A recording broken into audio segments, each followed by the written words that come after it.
Buenas tardes, bienvenidos a un nuevo video anatómico de Anatomía Fácil por Juan José Sánchez, y hoy hablaremos acerca de la ingle, es decir, hablaremos del conducto inguinal. Básicamente la región de la ingle es la región que se encuentra entre la unión del miembro inferior y la pared anterior del abdomen. Ese surco que ustedes ven que se marca allí es lo que nosotros denominamos ingle. Aunque la ingle no es el surco en sí, la ingle no es más que un conducto que me comunica lo que es la gran cavidad abdominal con el saco escrotal en los hombres. ¿Ok?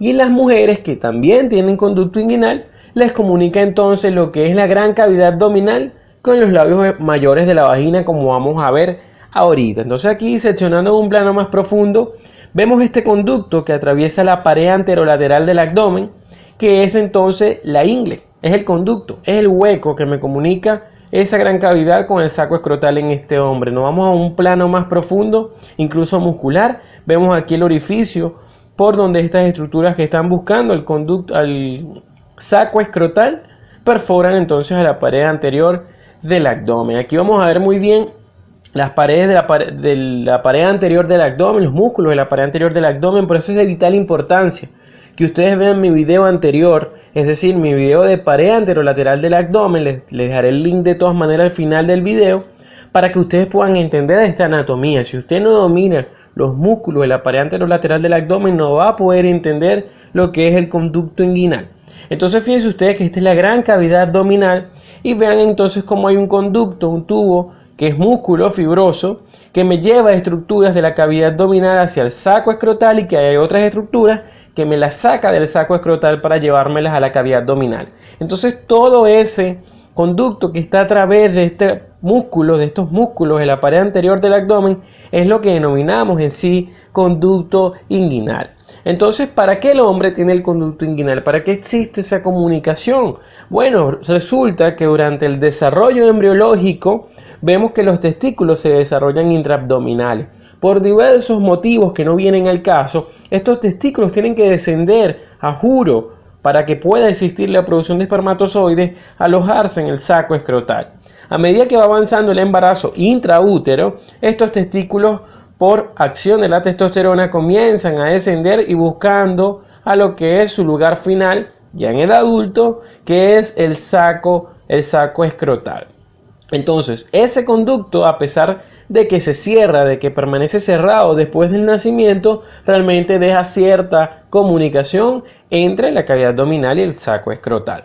Ahora, las mujeres que también tienen ingle van a tener de diferente. Aquí les traje esta imagen para que vean por colores la analogía entre los hombres y las mujeres, y vamos a ver que los hombres, el saco escrotal o el escroto, aquí se los puso en morado, y la mujer es los labios mayores, es decir, lo análogo de lo que es el escroto en el hombre es los labios mayores en la mujer.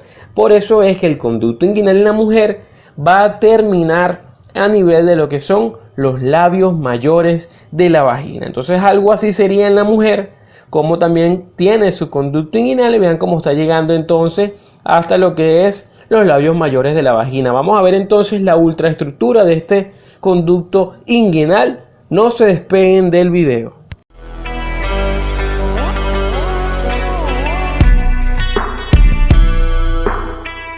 Te invito a suscribirte, aquí en la esquina inferior derecha dale clic.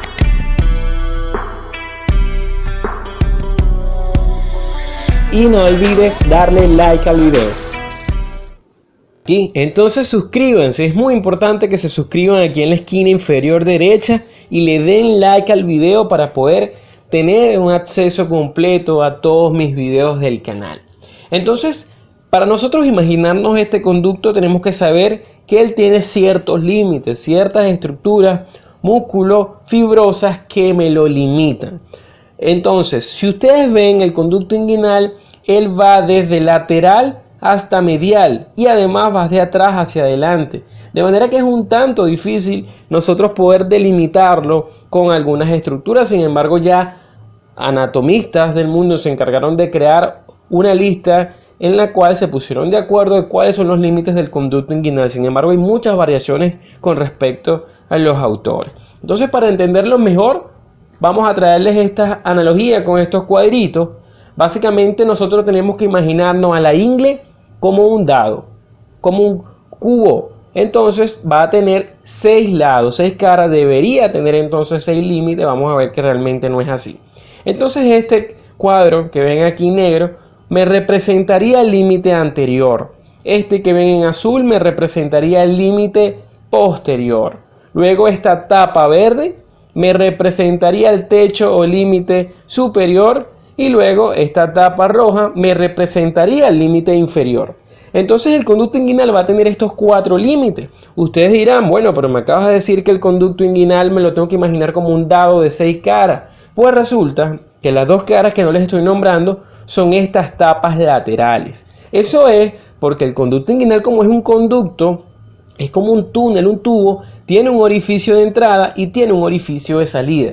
De manera que esas tapas laterales van a estar representadas por los anillos inguinales, que son los lugares por donde comienza la ingle y por donde termina la ingle, pero ya lo vamos a ver más adelante.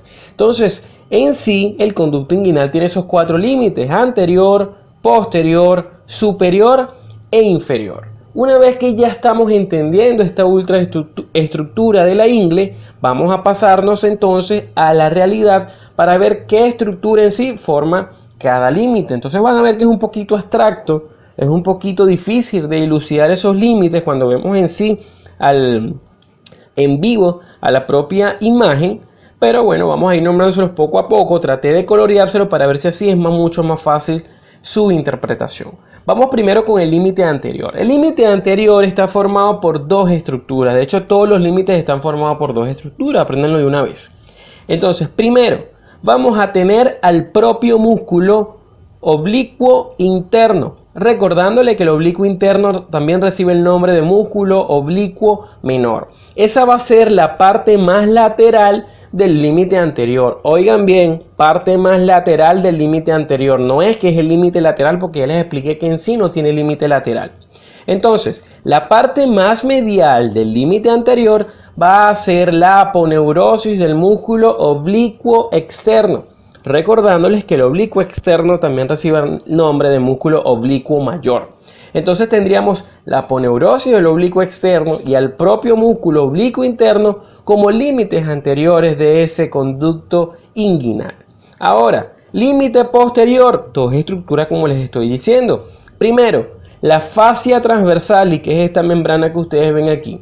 Y seguido, lo que es la aponeurosis del músculo transverso del abdomen. De manera que esas 2 estructuras van a ser el límite posterior de este conducto inguinal. Entonces el conducto inguinal es todo aquello que se desarrolla entre el límite posterior y el límite anterior. Es decir, todo ese tubo músculo membranoso que ustedes ven allí. ¿Quién va a ser el techo, tapa o límite superior?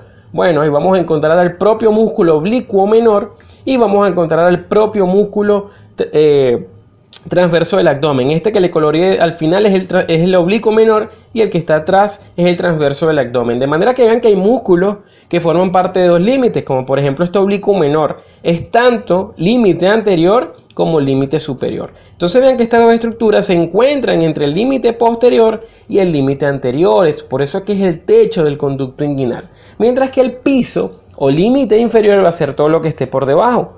Va a estar dada por 2 ligamentos. Este que les estoy coloreando aquí, que es el ligamento inguinal, también llamado ligamento de Poupart, y uno que vamos a ver en esta imagen, que sería este ligamento que ven aquí, que es el ligamento de Gimbernat, también llamado ligamento lacunar.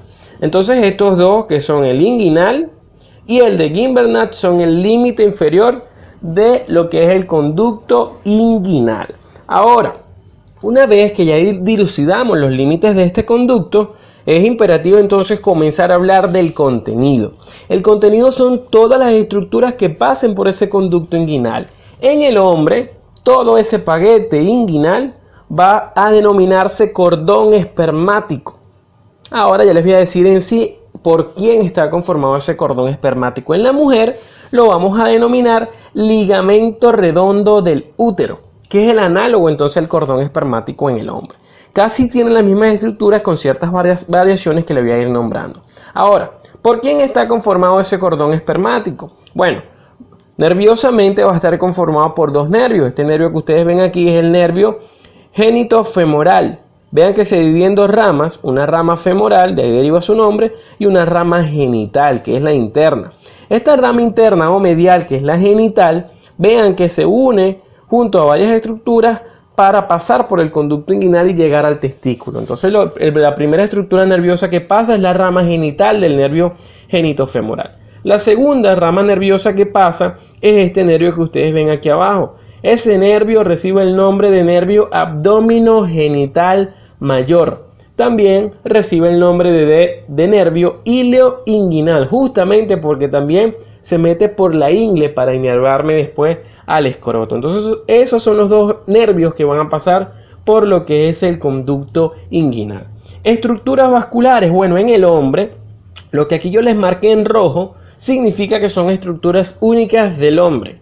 En el hombre van a pasar los vasos gonadales, que como es hombre, estos vasos reciben el nombre de vasos testiculares. Específicamente les estoy hablando de la arteria testicular, que también se llama arteria espermática, que son ramas de la aorta abdominal. Ellas pasan por el conducto inguinal. Y además de la arteria testicular, que es esta que ustedes ven que está pasando aquí, esto que les muestro aquí es el conducto inguinal, también pasa otra arteria más chiquitica, veanla aquí. Esa es la arteria o rama cremastérica, que a su vez es rama de la arteria epigástrica inferior. Entonces esas dos arterias, la testicular y lo que es la arteria cremastérica, pasan por el conducto inguinal. A nivel venoso va a pasar lo que es el plexo venoso pampiniforme, que no son más que una red venosa que me drena la sangre del escroto y me la lleva hacia la cavidad abdominal.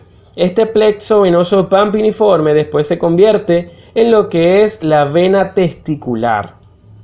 Esta vena testicular es distinta porque la derecha, vean que drena en la vena cava inferior, pero la izquierda drena a nivel de la vena renal izquierda. Pero en sí, quien pasa a nivel de lo que es el conducto inguinal es el plexo venoso pampiniforme.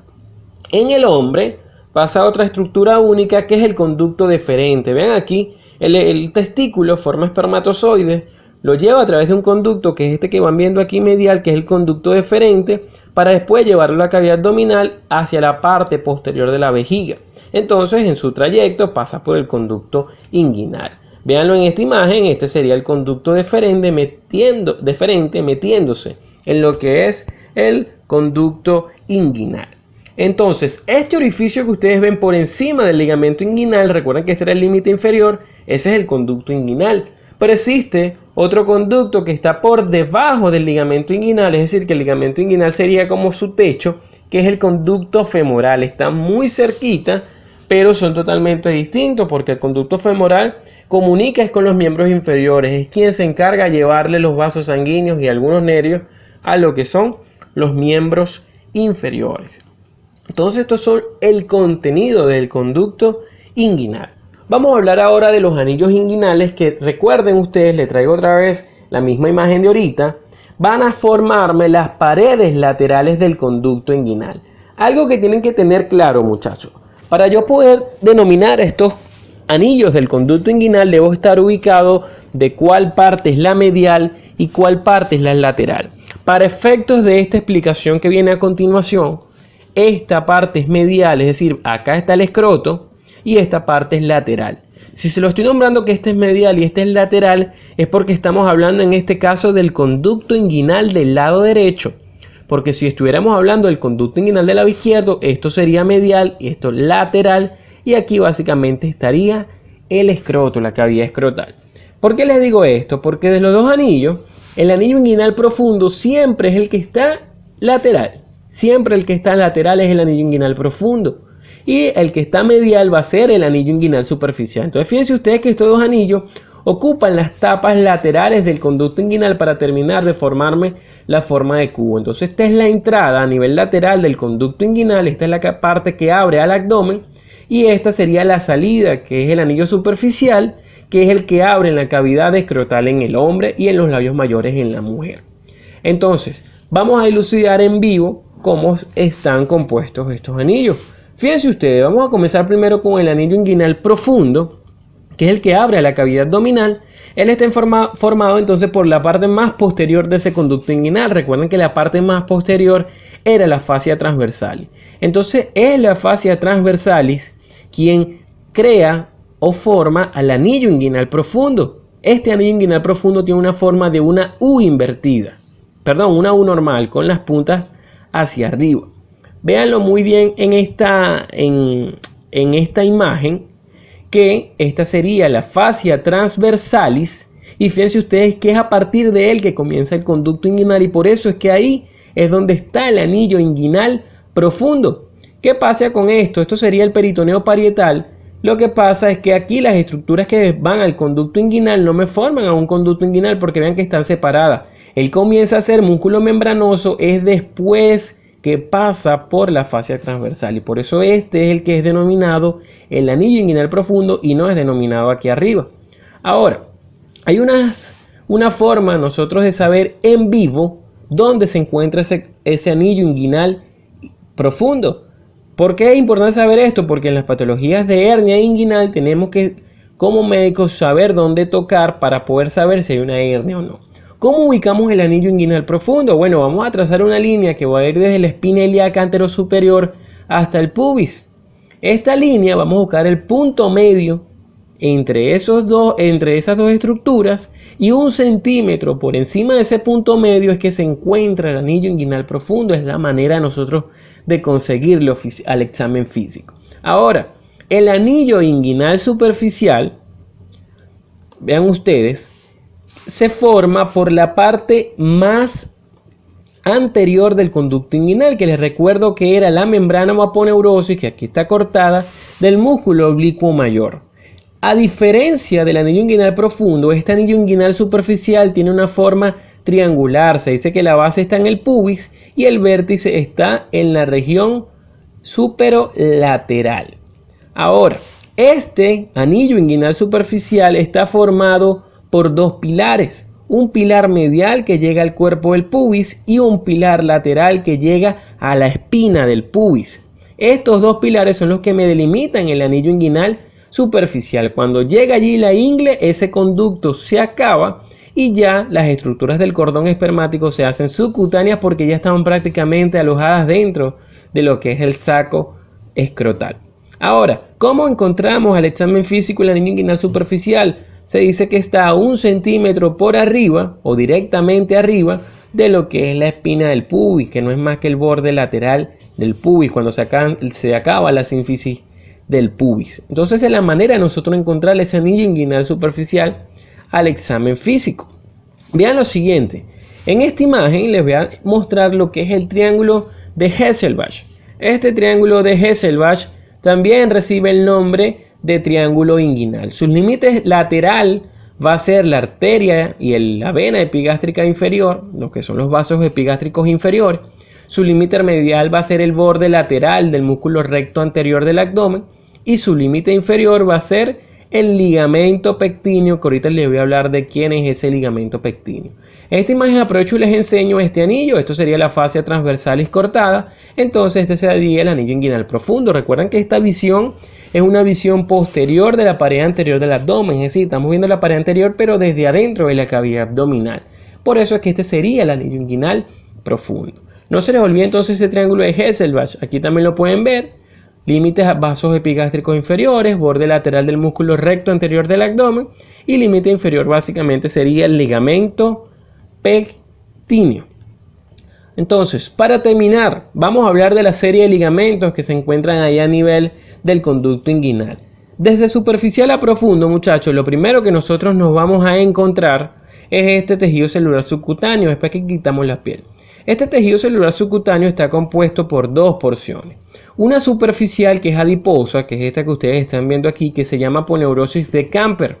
Y una profunda, que es la que se adhiere a la parte membranosa del conducto inguinal, que se llama aponeurosis de Scarpa. Esas son las dos estructuras más superficiales que encontramos. Vean aquí: piel, tejido celular subcutáneo, la parte más adiposa, que es la superficial, es la aponeurosis de Camper, y la parte membranosa, que es la que se adhiere a las estructuras membranosas del conducto inguinal, sería la aponeurosis de Scarpa. Como les quiero repetir que es importante que se aprendan esta disposición de estos músculos de la pared anterior del abdomen para que me entiendan lo que es el conducto inguinal.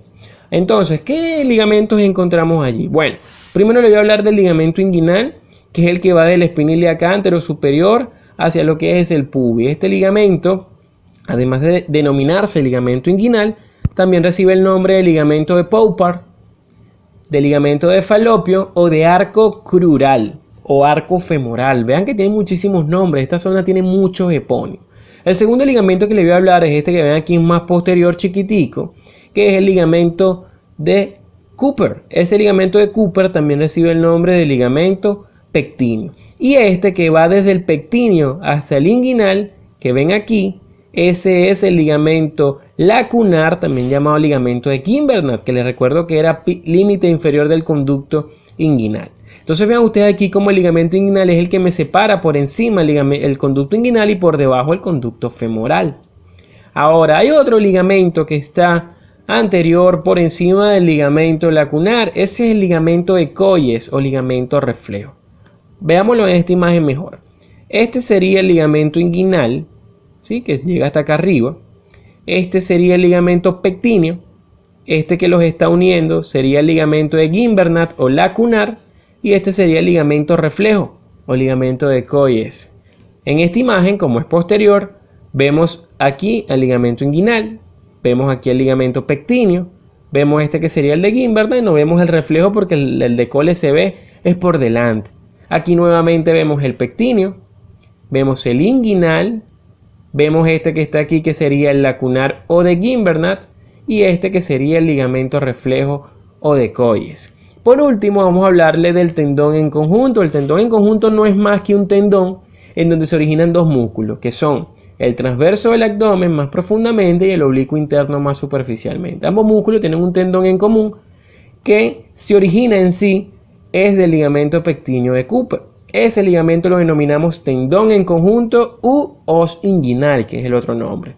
Vemos aquí, este sería la os inguinal. Vean que se está originando en el ligamento pectíneo.